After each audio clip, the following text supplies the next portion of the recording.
and welcome. I'm Alice Miranda Olstein, a healthcare reporter at Politico, and I am pleased to welcome Senator Tim Kaine, a Democrat representing Virginia, to the Harvard Chan studio. This conversation is part of a series called Public Health on the Brink, which explores the most urgent challenges facing public health, as well as promising solutions on and off Capitol Hill. So, Senator, we've spoken about this before. You are one of the most prominent elected officials in the country to talk openly about a condition that's impacting millions of Americans, long COVID.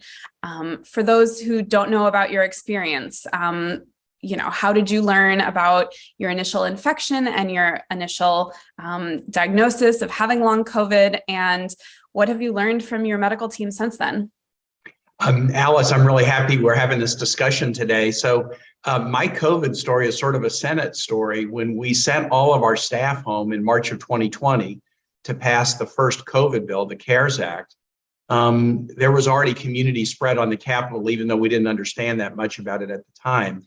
And I got infected with COVID in March of 2020, but my symptoms were not the standard symptoms understood at the time. I didn't have respiratory issues. I didn't have fatigue. What I had was a blizzard of allergic reactions. So pink eye and skin rashes. And one of my symptoms was a bizarre nerve tingling that it just felt like somebody had switched a light switch one day and every nerve ending in my body suddenly felt like it had had 5 cups of coffee or was dipped in an Alka-Seltzer. And it felt so strange. At the time, I thought there was a lot of pollen on my car in late March. And I thought, well, maybe it's sort of a bad hay fever season. So I didn't think it was COVID, but when we passed the CARES Act and I went back to Richmond to be with my wife for 40 days because the Senate was basically shut down in person, I gave her COVID and she immediately got just the textbook case with all the symptoms that were common at the time. Now, the good news is this: both of us had mild cases. We were both essentially fine, back on our feet, doing well within just a very few days. But this nerve tingling issue that I have has never gone away. It's just continued. I kept thinking, well, maybe it'll go away next week. It'll go away in a month. But after about 6 months, I went to a neurologist and got a battery of neurological tests, and they generally checked out okay. But my neurologist told me, look, this long COVID issue, we're just starting to understand it. And neurological after effects of viruses, though they're not the most common thing, they are common. And he goes, I'm going to tell you something, and it's good news and bad news. The good news is they usually don't get worse. The bad news is it may not get better. And that's been nearly 3 years ago. The nerve tingling has never gone away. It's also not normalized to the point where I'm like used to it. It's just always noticeable. But I can work and I can exercise and I can sleep. If I wake up in the middle of the night, it's a little bit harder to go back asleep than it used to be. So I am living with long COVID, but after I had that diagnosis from my neurologist, I decided I'm going to talk about it because I had run into a lot of people who were having long COVID symptoms much more serious and were not being believed.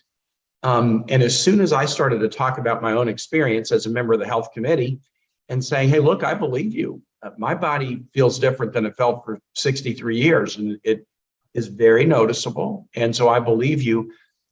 Alice, as you might imagine, a lot of people, including people on the Hill, including colleagues, have shared stories with me that many don't feel comfortable sharing publicly, but it's given me kind of a bird's eye view of how widespread this is among people who had serious cases of COVID, among people like me who had mild cases, among people who had asymptomatic cases.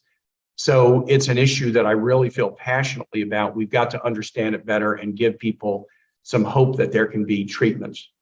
As you mentioned, you've been, one of the people leading the charge on Capitol Hill for legislation to improve research, provide more resources for all of the people who are experiencing a condition much worse than yours and don't have the access to resources that you have. And I know we had some disappointments this year that those provisions related to long COVID were left out of the bills that the packages Congress was able to pass.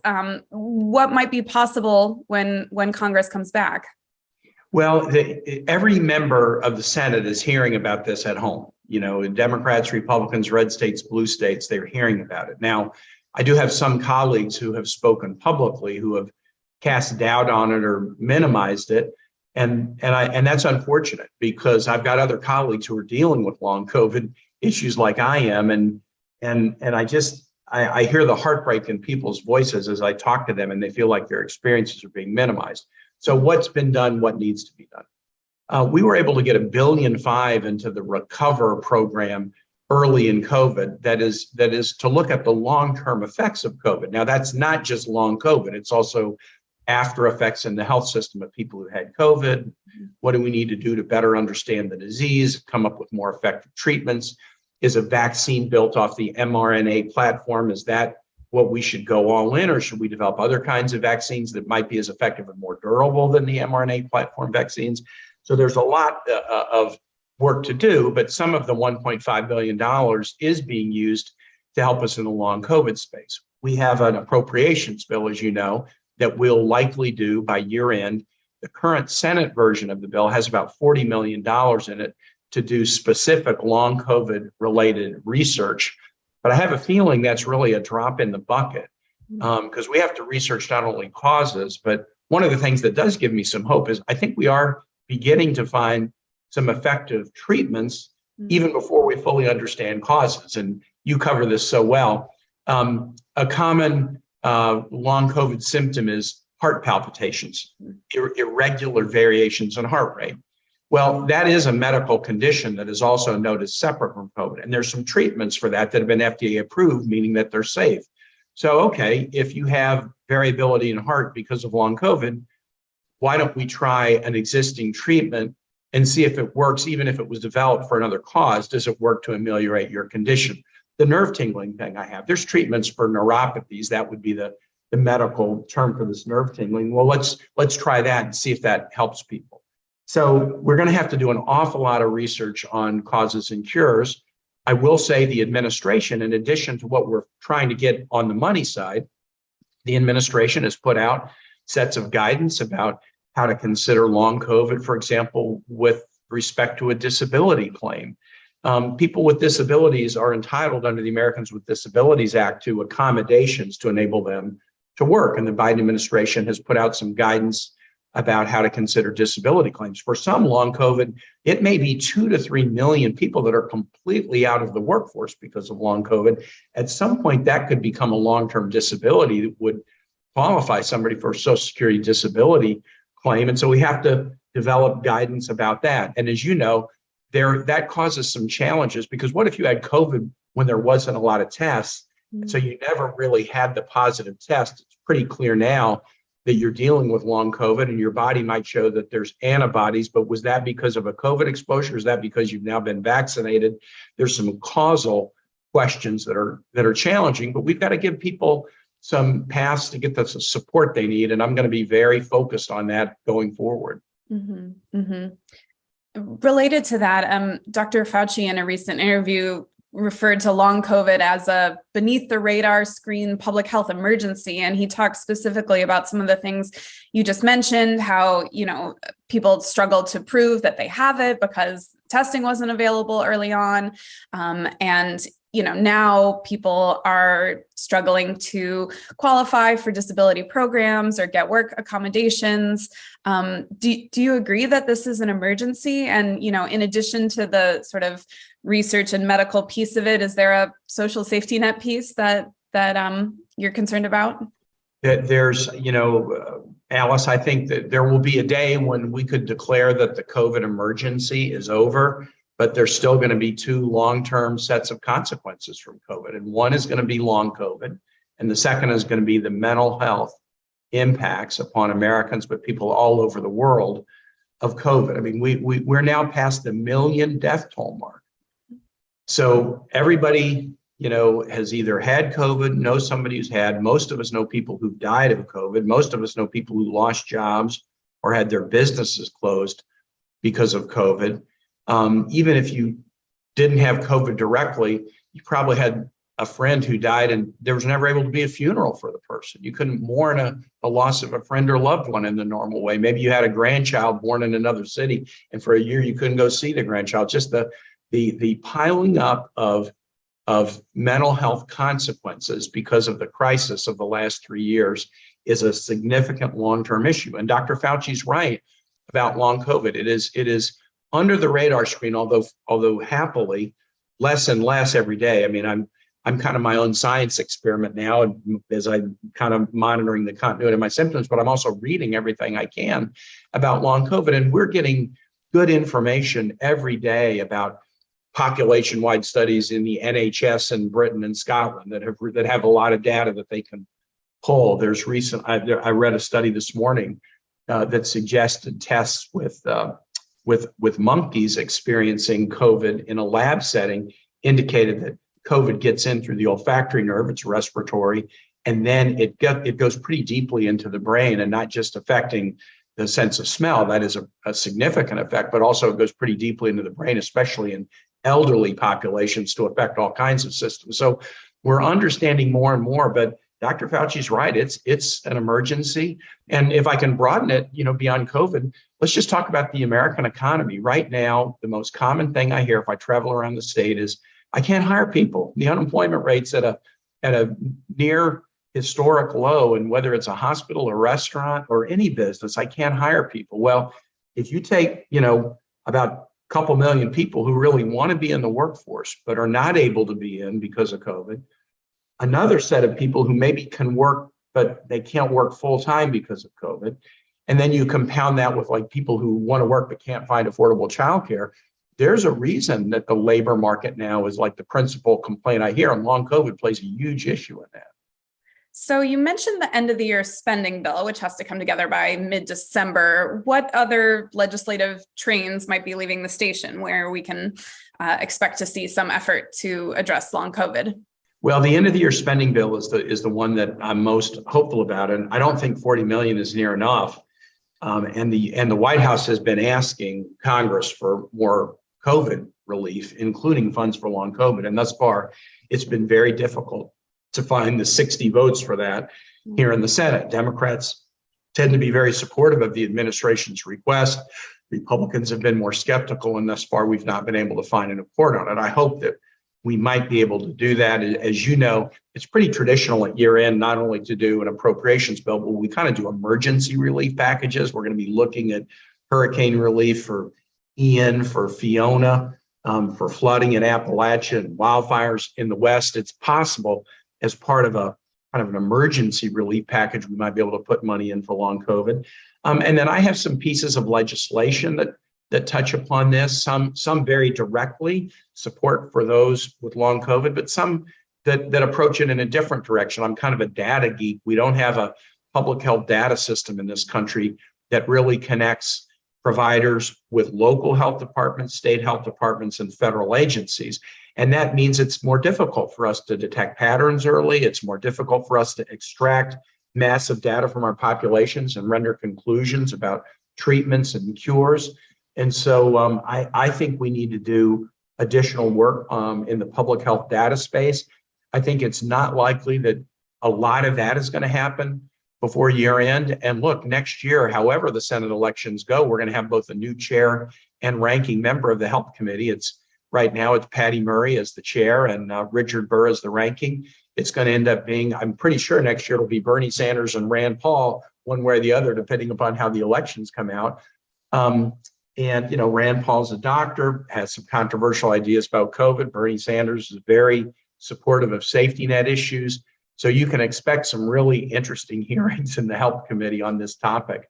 I do think, though, you're going to start to see more and more people like me, kind of decision makers who are dealing with it, sharing their own stories. I don't want to say more than I should, but I do have colleagues who shared their experiences with me, and they felt reluctant to describe what's going on, but I've been encouraging them, look, we got to give hope to people. And one way we give hope to people is letting them believe they have sympathetic ears, on the relevant committees and here in Congress who are hearing them and believing them.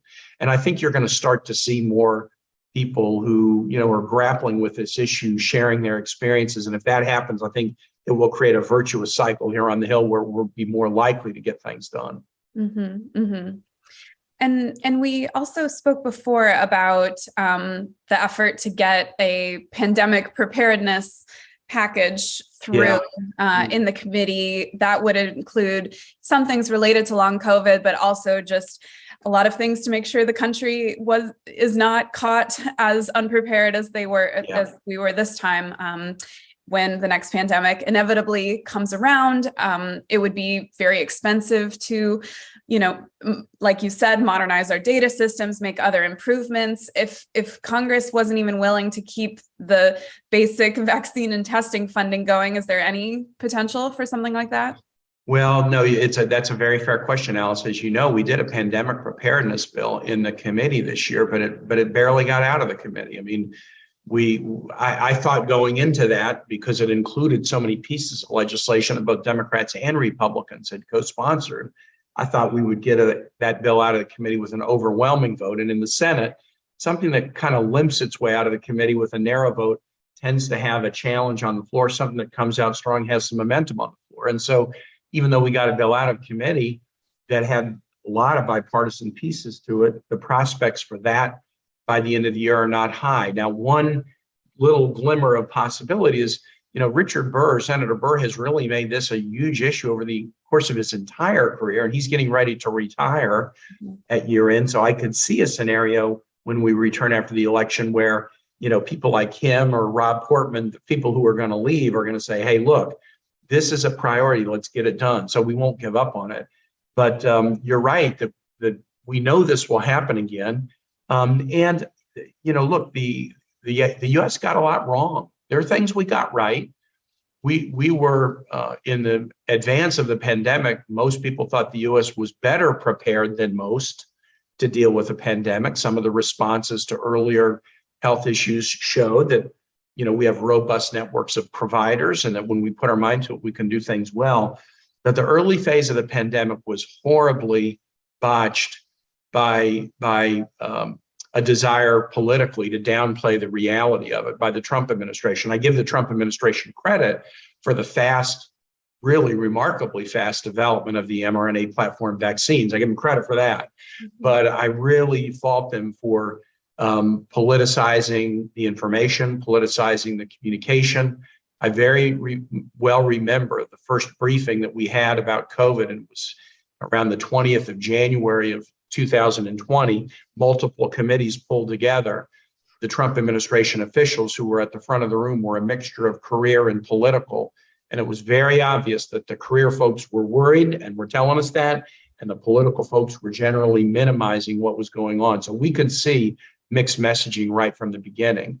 But anyway, now we've learned over 1 million deaths, 1,080,000, I think, when I checked a day or two ago, in the United States. And so we've got a template for this bill that we've got through the Health Committee, and we need to look for opportunities to get that done. So you mentioned modernizing health data. What specific reforms are you hoping to see move forward on that front? So, Alice, I have a unique perspective being in the Senate, because I've been a mayor, and then I was a governor, and I'm a senator. And only John Hickenlooper right now and I have occupied those three roles. And interestingly enough, only 30 people in the history of the United States have had all three roles. So I'm kind of really focused on the fact that we have information in a lot of places, but it's often not shared. And you can go further. What about the providers themselves? I think our response to COVID, our response to the next pandemic, but our response to many issues is really hobbled by the fact that we don't have good data sharing among the different levels of government and among private providers. My partner on these efforts to do better sharing of data and build a more robust public health data system was originally Johnny Isaacs, and he came at it from a different direction. He represented Georgia, so proud of the CDC. The CDC is a natural leader of such an effort. Johnny has passed, but this is a bipartisan effort. There are Republicans who feel strongly, like I do, that we need to do a better job. So basically, the core of what I want to do, working together with my health team, is figure out a way to make it easy to, and even require, the sharing of data with appropriate protections for patient privacy and personal identifying information. But there isn't any reason why a nation like the United States, which has the best providers and the best institutions of the world, shouldn't be at the very front end in looking at big data sets to determine, what are patterns and what are we seeing. What we're tending to find now is we're relying on studies coming out of the UK or Israel because they have nationwide comprehensive healthcare systems where they can pull data and then share with us. We have some really good work going on in labs and research institutions in the United States, and that's fantastic. But what we don't have is the ability to pull from big data sets in real time to see what's happening in different parts of the country, and even as more importantly, find what's working to ameliorate suffering. Mm-hmm. Mm-hmm. And we know how important that is. My colleagues have reported on local public health departments, relying on fax machines, filling out data by hand with pen and paper. And so there's absolutely a long way to go. And just, give you an example. COVID has a lot of equity issues. People who suffered from it, disproportionately African American, disproportionately Latino, people who lost businesses or lost jobs, disproportionately women and young people and racial minorities. But at the front end, when we were getting reports in Virginia and many states on, who has COVID, the positive tests were coming in without any demographic data. So we didn't realize of the disproportionate effects on some communities. And that becomes really relevant because when you start to do a vaccine campaign, if you don't know which communities are disproportionately suffering, then you don't know how to prioritize vaccine programs to get to the most vulnerable people. Now, the good, if there's any good news coming out of this, and there is some good news, we've learned some things. We're better at the demographic data. We're better at now targeting when we come up with vaccines and boosters. We're better at strategies to target them to communities that are most vulnerable. But walking into COVID, if we ever wondered whether investment in better public health data systems made sense. And, Johnny and I started this 2-3 years before COVID hit, but if we ever wondered whether it made sense, we now realize that it does. And that is something positive in appropriations bills in the last few years. We have been able to get sizable money in COVID relief bills, but also in general appropriations bills to update our public health data systems. Mm-hmm. Mm-hmm. And quickly wanted to ask about one other area you've been working on, which is how to address burnout and mental health challenges among healthcare providers, which was already an issue before COVID, but obviously has been greatly exacerbated. Yeah, Alice, we've talked about this. Early in COVID, I saw a heartbreaking story about a Virginia physician named Lorna Breen, family from Charlottesville, who was running an emergency room at one of the, safety net hospitals in New York City. That's all. And that was her dream. She emergency room medicine. That was her dream. And she was very, very talented at it by all accounts. She was seeing death and illness at an unprecedented scale. Remember, New York was the epicenter early. People were on gurneys dying in the hallway because there weren't enough rooms in her hospital. She caught COVID early. Wanted to rush back to the hospital as soon as she was better because she cared about her patients, probably came back before she should have. Mm-hmm. And then when she came back, now the death and illness was even at a greater scale, and all the protocols were changing, and what are the normal symptoms, that's changing. And it caused her to have a real significant set of mental health shocks. Some colleagues did an intervention. She went back home to Charlottesville to try to take a step back, and then by the end of April 2020, tragically died by suicide.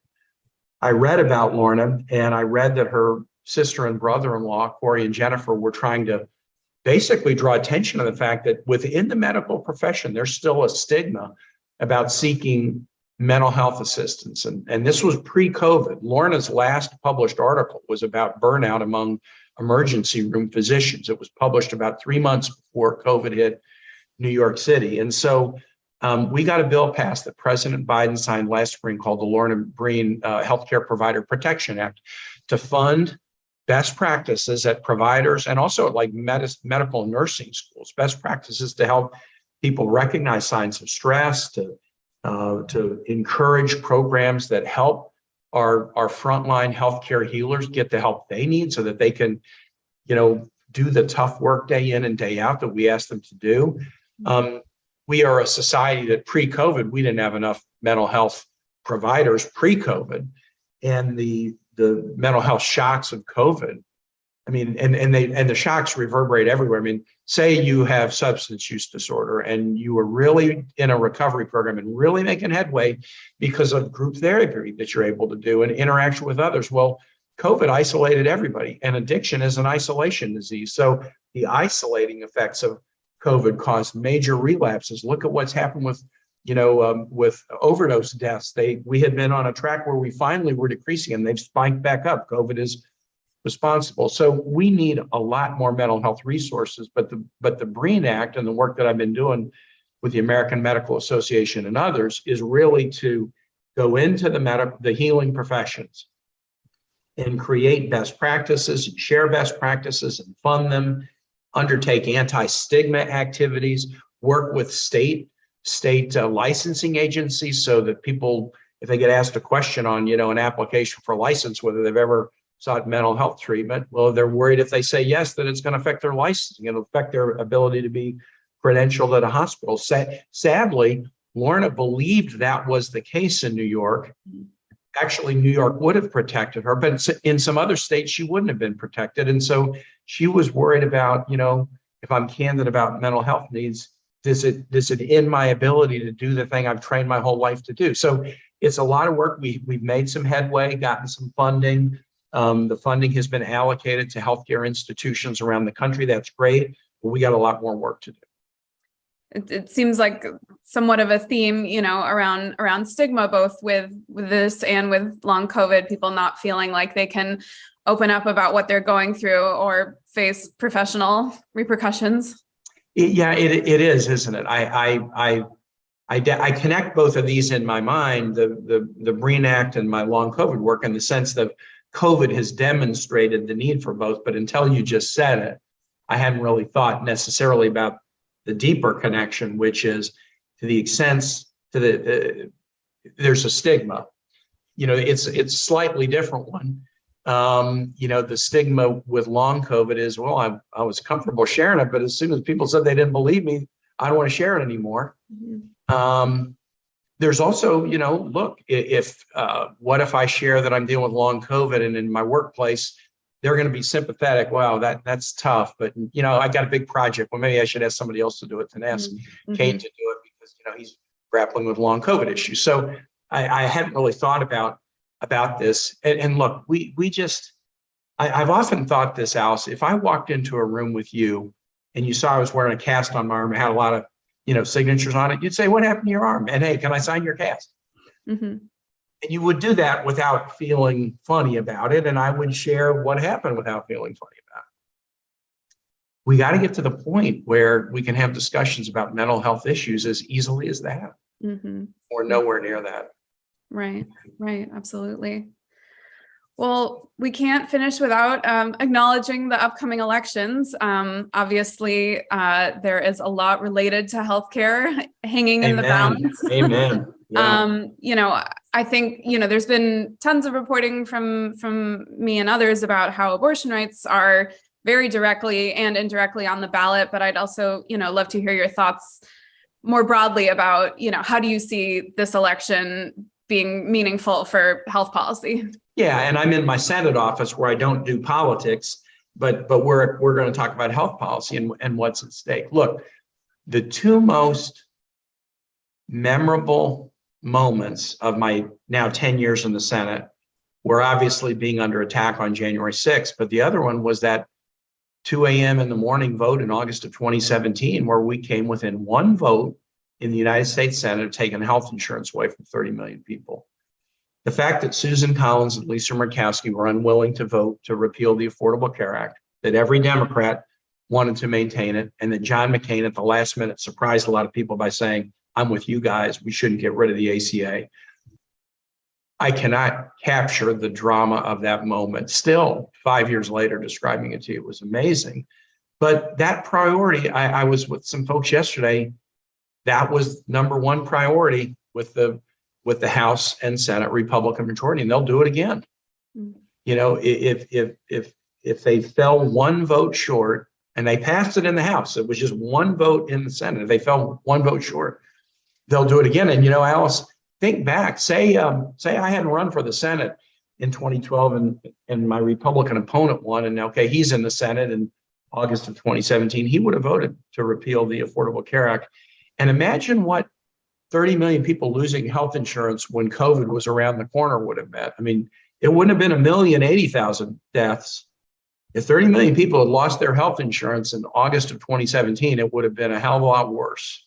Mm-hmm. And so you're right that the Dobbs decision has put reproductive health front and center, and we're seeing that having a pretty tremendous impact on the energy of people voting. At least sort of early suggestions, early vote is showing it. The Kansas referendum showed it, but it's bigger than that. It is, it's issues around the next effort to repeal the Affordable Care Act. It's issues around do we take Social Security and Medicare safety net programs? Let's focus on Medicare healthcare, and instead of that being considered an entitlement program that is continuous one, make it subject to an annual appropriation, make it subject to a 5-year sunsetting. Some of those proposals are out on the table, and so there's some very, very sharp differences between the two parties on this. I have my own goal, which is, in addition to what we talked about on COVID, I think we need to take the next step forward in the Affordable Care Act framework to create a public health insurance nonprofit plan that CMS could develop and put on the exchanges for people to buy. That would take the existing system and add an additional choice element to it. And I want to get that done. So there is next steps we can take. Here's some good news. The uninsurance rate in the United States is the lowest that it's ever been. That was reported a couple of months ago because the Biden administration has cleared out some of the hurdles that have been put in the way to ACA enrollment because we did the premium subsidy support in the American Rescue Plan that we've now continued in the Inflation Reduction Act.